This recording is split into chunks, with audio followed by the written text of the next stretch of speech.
Bonjour à tous et bienvenue dans votre émission Sucré-Salé. Comme vous pouvez le voir derrière moi, on a apporté quelques petites modifications au décor. On en a également profité pour changer un petit peu l'émission, mais je vous en dis pas plus, vous allez pouvoir le découvrir tout au long de cette émission. Ce que je n'ai pas changé en revanche, c'est que j'accueille toujours avec moi un cuisinier. Et aujourd'hui, c'est Thibaut Quilin qui se met au fourneau. Je vous laisse tout de suite découvrir son portrait. Thibaut Quilin est un jeune homme passionné d'audiovisuel et plus particulièrement de technique. Il a fait ses études à Saint-Dié-des-Vosges et aujourd'hui, il est technicien son, lumière et vidéo à l'hôtel de ville et au casino de Sarreguemines. Il s'occupe aussi de divers spectacles et événements tels que filmer des mariages. Il a commencé à cuisiner des choses simples durant ses études. Il aime tester de nouvelles recettes et ce qui compte pour lui, c'est encore la technique. Surveiller les temps de cuisson ou encore vérifier la température du four. Thibaut aime les voyages et pour preuve, il nous propose de découvrir une recette québécoise. Salut Thibaut. Salut Sandrine. Alors, tu découvres un petit peu avec moi aujourd'hui cette nouvelle cuisine, mais les locaux, tu les connais déjà, il me semble. Un peu, ouais, pas mal. Tu avais fait un stage chez nous, c'est ça? Exactement, il y a un petit moment, oui. Ouais.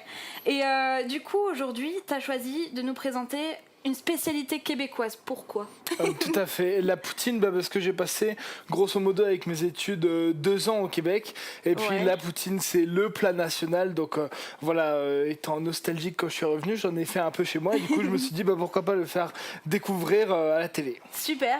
Écoute, on va pas faire attendre nos téléspectateurs plus longtemps et on va commencer par découvrir les ingrédients.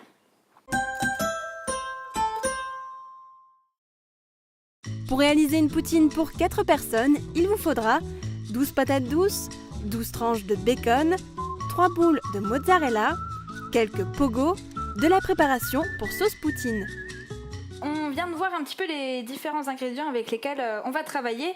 Explique-nous quelles sont les premières étapes de réalisation. Donc on va commencer par prendre nos patates douces qui vont faire nos frites. Donc on va éplucher et puis couper en quartiers. Ensuite on va prendre les boules de mozzarella qu'on va couper en cubes, qui remplacent le fromage en grains qu'on trouve au Québec, qui est un peu plus industriel. Mais les boules de mozza, ça remplace bien, je trouve. Et puis on va mettre les pogos au four et on les coupera en rondelles par la suite. Ok. Donc, on a lancé quelques frites à faire frire dans la friteuse. Et en attendant, on va s'occuper du bacon. Ouais, donc, tout à fait. C'est parti, je te laisse le prendre. Donc, yes, on va allumer notre feu. Donc, celui-là. Celui-là, yes. Et puis, on va mettre donc notre bacon en tranches. À cuire. Donc, pas besoin de mettre de matière grasse. Je pense que c'est déjà assez gras. Tout à fait. Et là, l'idée, c'est de le laisser cuire pour qu'il soit bien croustillant, c'est ça? Alors, moi j'aime bien quand il est bien croustillant. Il y a des écoles, il y en a qui préfèrent qu'il soit encore un peu moelleux, mais pour la poutine, je pense que bien croustillant, c'est ce qu'il y a de mieux. Comme ça, on pourra l'émietter, laisser des petits morceaux. Enfin, ça marche. Mais en tout cas, on va le laisser cuire et on reviendra une fois qu'il sera bien cuit. Yes.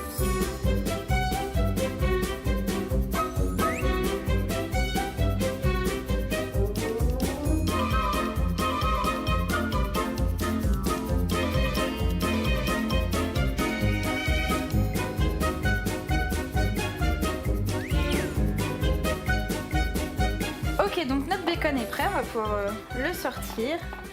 Il est bien grillé. Bien croustillant. Bien croustillant. Donc on va l'émietter. Donc on va faire des petits bouts comme ça de bacon. Hop. Donc on va terminer de faire ça et si jamais vous avez envie d'apporter une petite touche de saveur en plus, vous pouvez aussi prendre votre bacon directement chez un boucher. Et si vous n'en connaissez pas, en voici un exemple. Trouver de la bonne viande de cochon n'est pas évident. Quelques producteurs locaux se sont lancés dans cette production et fabriquent bacon et lard fumé. La ferme Hornbeck à Aspelshit, la ferme Lang à Ormerswiller ou encore la ferme Gladel à Roulin. Ce dernier élève des piétrins gascons, une race ancienne qui donne des produits de très bonne qualité gustative à retrouver au magasin de Roulin ou au distributeur de Lixin. Pour les autres, rendez-vous au marché couvert de Beach. Alors Thibaut, on va maintenant passer à l'étape la plus importante de la recette. L'étape finale, tout à fait. L'élément incontournable qui fait la poutine. C'est ça. C'est la sauce. C'est la sauce poutine, tout à fait. Donc j'ai eu la chance, un collègue qui m'a ramené un pot de poudre qui fait de la sauce poutine, qu'on va juste diluer avec de l'eau. Mais sinon, pour vous donner une idée, c'est comme un fond de veau, sauce bourguignonne, mais plus épaisse. Plus épais, ok, plus épaisse, ça marche. Voilà. Donc c'est parti.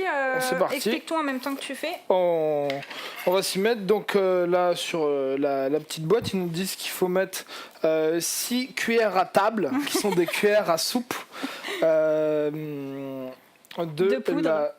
poudre, tout à fait, à mélanger avec un demi-litre d'eau. Et il faut apporter à ébullition. D'accord. Et puis une fois que c'est à ébullition, on réduit le feu. Et puis on touille pendant 2-3 minutes et puis on sentira la sauce s'épaissir. Okay. Et puis ça sera bon. Et l'odeur, tout à fait. Que vous ne sentirez pas. Malheureusement. Désolée.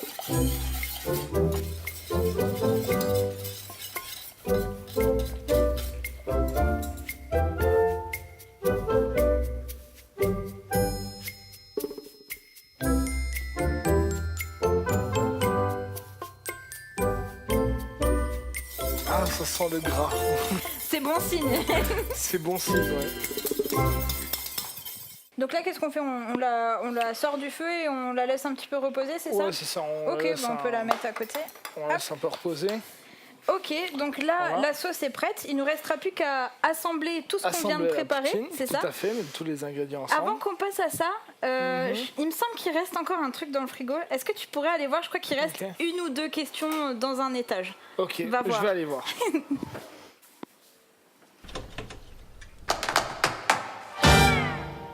Alors, c'est laquelle la meilleure poutine du Québec ? Pour moi, ça reste quand même la poutine de Poutineville à Montréal.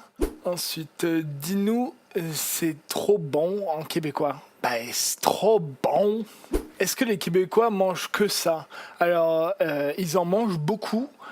Et puis c'est sûr que c'est le plat national qu'on trouve. Enfin, il n'y a pas un restaurant qui peut rester ouvert sans servir de la poutine. Ils en mangent beaucoup, mais voilà, ça reste un peu comme les frites chez nous. Donc, il nous reste la dernière étape, assembler tout ça pour créer une poutine. Assembler la poutine, tout à fait. Alors, donc, vas-y. on va commencer par nos frites de patates douces. Voilà. Hop, oups. Faut être généreux. Donc, mettre les frites, être bien généreux sur le fromage en grains. Ouais. Donc, on arrose un peu de tout ça. On met notre super bacon émietté. Le bacon grillé. Voilà. Trop parfait. Cool. Clac. Et puis, on peut mettre quelques morceaux de pogo. Ok. Voilà, un peu partout. Comme ça. Et puis, on arrose du coup avec le tout sauce. de la sauce poutine. Trop cool. Voilà. Et on peut être généreux dessus. Pour bien que ça imbibe les frites, le fromage. Que ça fasse fondre la mozzarella. Voilà, que ça fasse fondre la mozzarella, exactement comme elle est encore chaude. Et voilà. Trop cool. Donc, est-ce que ça, c'est un plat qu'on peut accompagner avec quelque chose ou est-ce qu'on le mange juste comme ça ? Alors, au Québec, c'est vrai que la poutine, c'est quelque chose qui... En fait, on peut remplacer les frites tout le temps par de la poutine, n'importe où on va. Mais sinon, si on va en resto, des trucs comme ça, la poutine, ça fait un plat. Ça fait office de plat, ouais. On est quelque chose d'assez gras quand même. Ouais. Mais il y a aussi les poutines dessert qui existent. C'est vrai ? Ouais, qui sont en fait des brownies frits avec de la sauce caramel, chocolat, des marshmallows, de la glace. Enfin voilà, on est encore dans du gras, quoi. Donc on mange ça et après on décède. Voilà, tout à fait. Ok, bon écoute, nous on va se contenter de celui-là.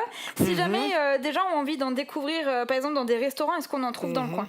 Ouais, il y a un resto à Metz, le Canada Aventure, et puis j'en ai vu aussi à Strasbourg, les Trois Brasseurs, qui sont une chaîne qui sont au Québec et en France, font de la poutine. J'en ai trouvé à Dijon, et donc je pense sur les grandes villes, il y a des restaurants qui font de la poutine. Pas forcément celle-là, ils font un peu plus de recherche avec plus du piment, des épices, des choses de ce genre, mais en tout cas ça se trouve, faut chercher, mais ça se trouve. Bah écoute, nous en tout cas, on va rester sur celle-là. Moi je te dis un grand merci et je vous souhaite à tous une très bonne journée, un très bon appétit, et puis nous on va la manger. Hein. Ah ouais. Allez, c'est parti.